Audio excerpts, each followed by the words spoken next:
Welcome back to First Step. It's 25 minutes after 7 o'clock. In this segment, it's a pay-for segment. We focus on an anniversary, an astounding anniversary, Belgroves, which was started in 1888. It wasn't an imagination then. 1888.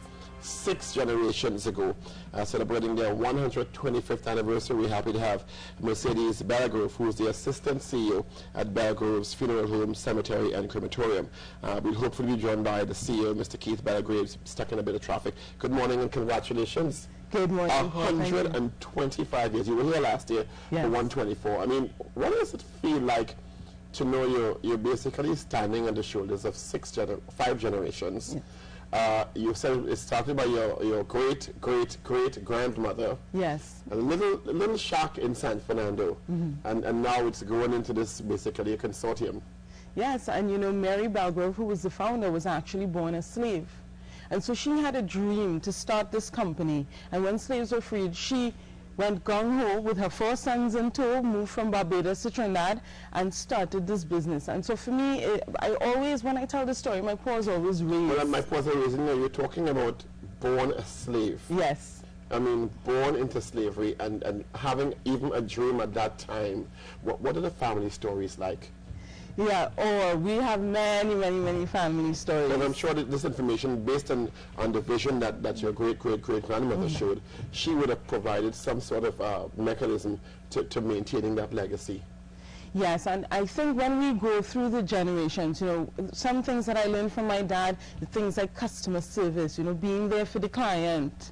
You know, we've had so many stories and such a long history in this family. We've been joined by Keith Belgrove, who is the CEO of Belgroves Funeral Home, Cemetery and Crematorium. Good morning. Good morning to you and to Trinidad and Tobago. Congratulations. I saw you made it through the traffic. Yes, it was quite a challenge. Good morning. Morning traffic is something else. That's why we're starting early on the show, because people are up and getting ready. Yeah. So, 125 years, and it's mind-boggling that your great-great-great-grandmother was born a slave but had the vision to open a business, to be self-sufficient, to be independent, and provide for generations down the road. We suspected that as a slave, that was one of the things she did. And because to come to Trinidad with her sons and begin doing that type of work, it had to be what she knew. So, and that was the beginning of what has become the Belgroves legacy. And of course, after she died in about 1910, her son followed through on that. We have even found her birth records in Barbados. She was a slave in St. Lucie, Barbados. We haven't been able to track down the fatherhood and her parenthood. It's difficult to do that, but we have hers. But that's astounding. You must feel a different level of pride when you are aware of your lineage and what the process has been through the years.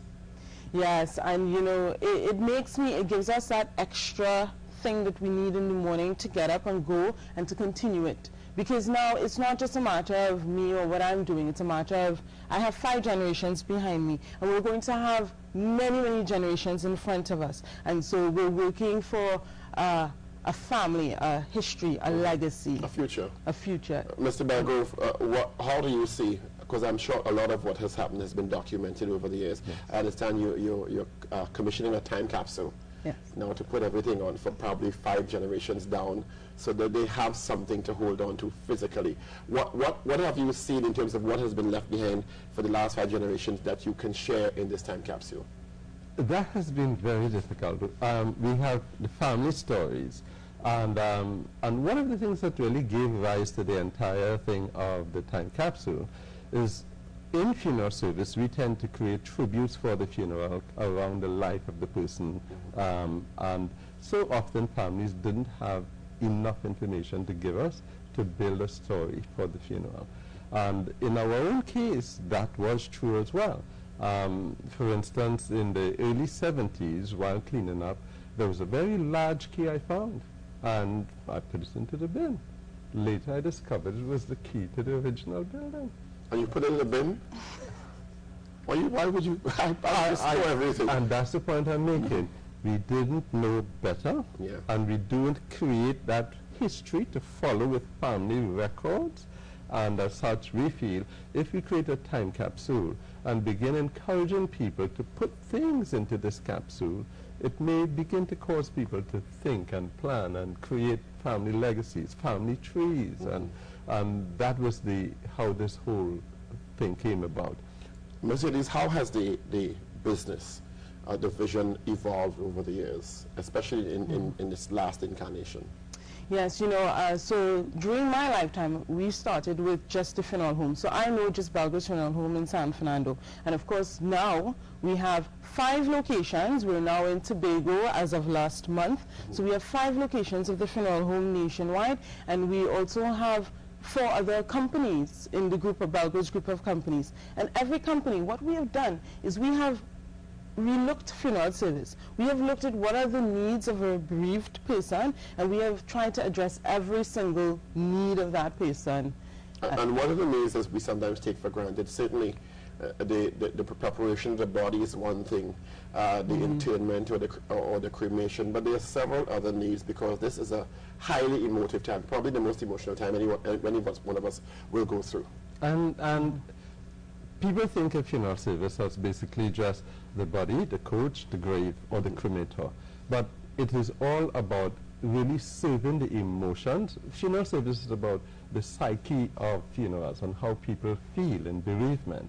And this is why what we try to create is that in our tagline we say comfort in the bereaved.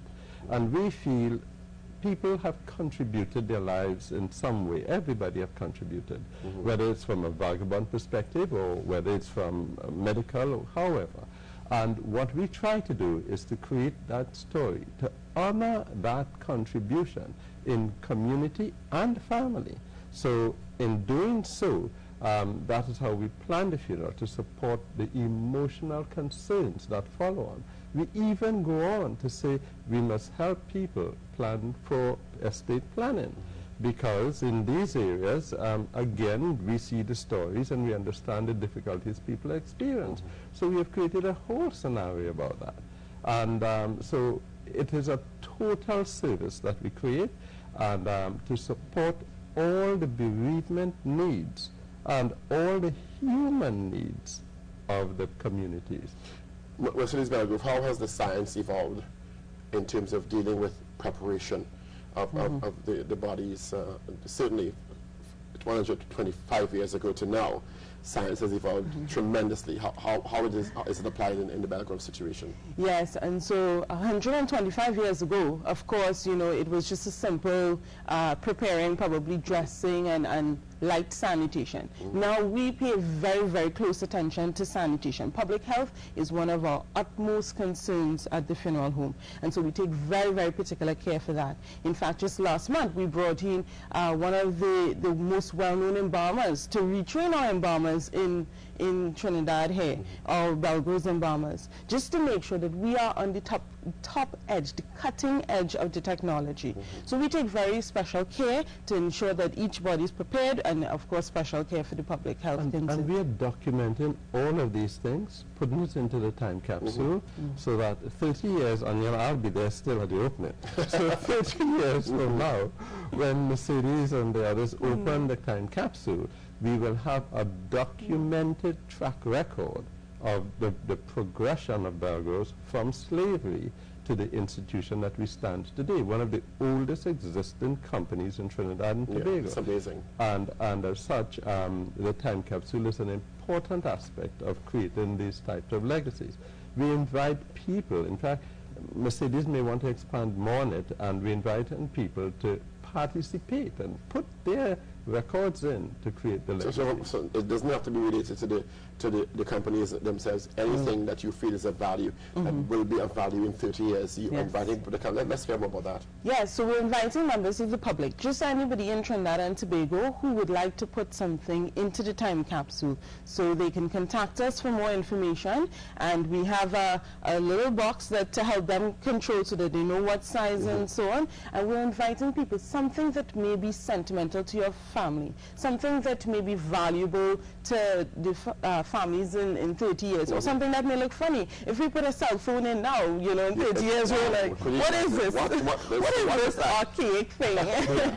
You know, so, you know, we want to keep it, you know, keep that jovial, light feeling about it. But also really applicable to all aspects of life. All aspects of life. How big is this time capsule then? All right, so the time capsule, it is about 8 feet long, 4 feet wide, 3 feet in depth. And it's going to be buried? It's going to be buried outside our building under the pavement in San Fernando, 107 Coffee Street, San Fernando. And so once we bury it into the pavement, we're making a concrete chamber below the surface of the pavement, and we're going to put a nice plaque commemorating the event as well.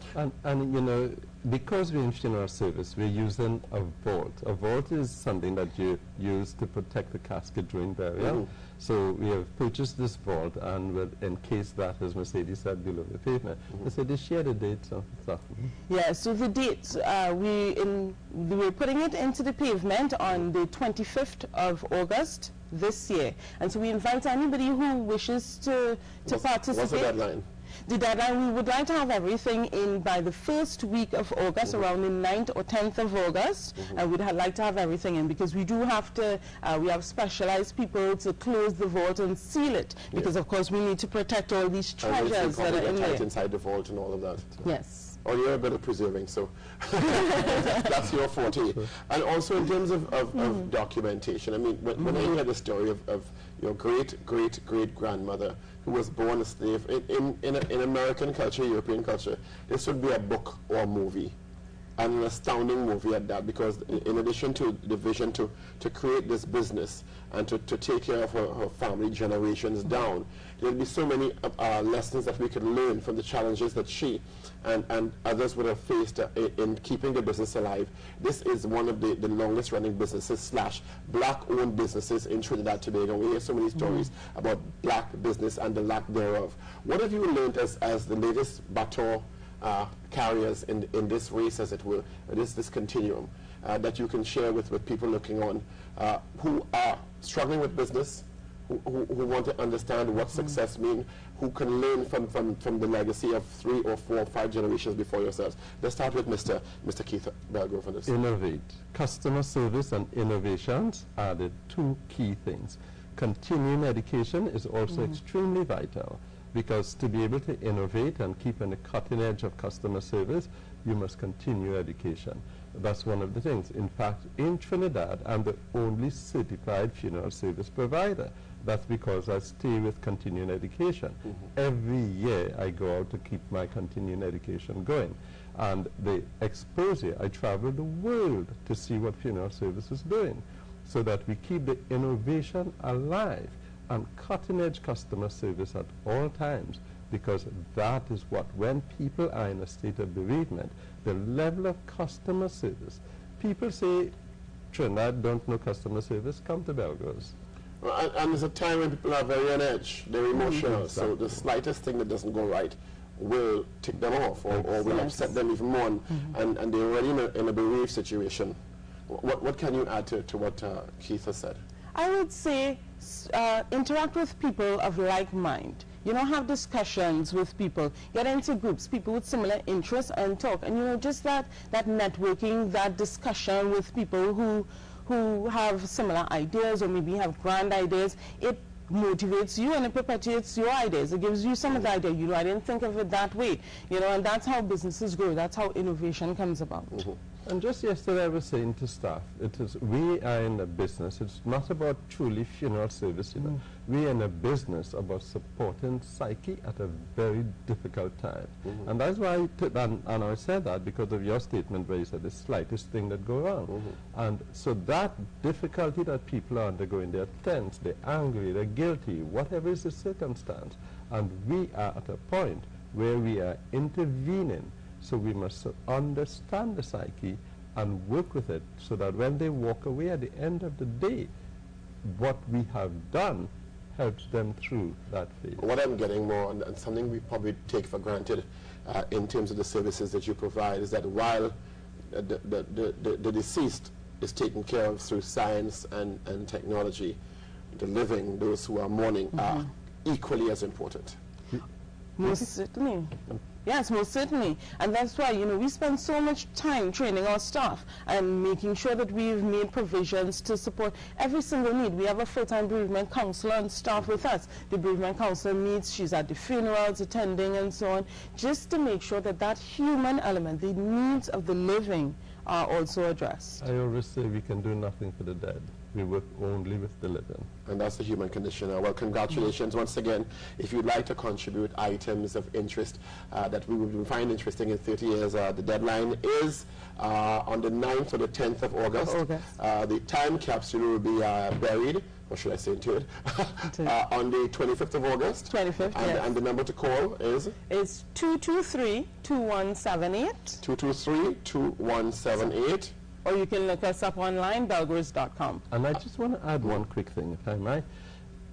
There's a cost involved. There are some institutions that will we invite to freely, and some institutions will invite to contribute.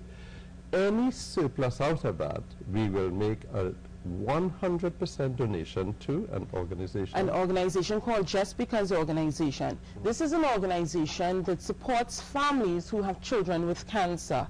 And so they're very active over at the Wendy Fitzwilliam Pediatric Clinic over at Mount Hope.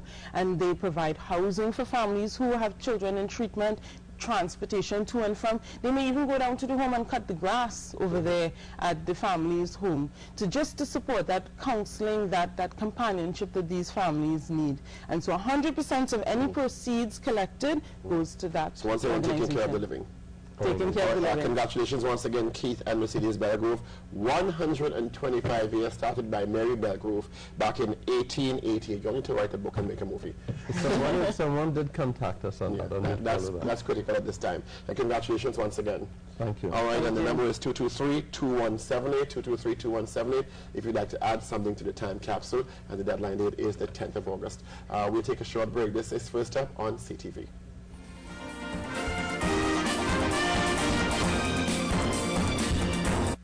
The wait is finally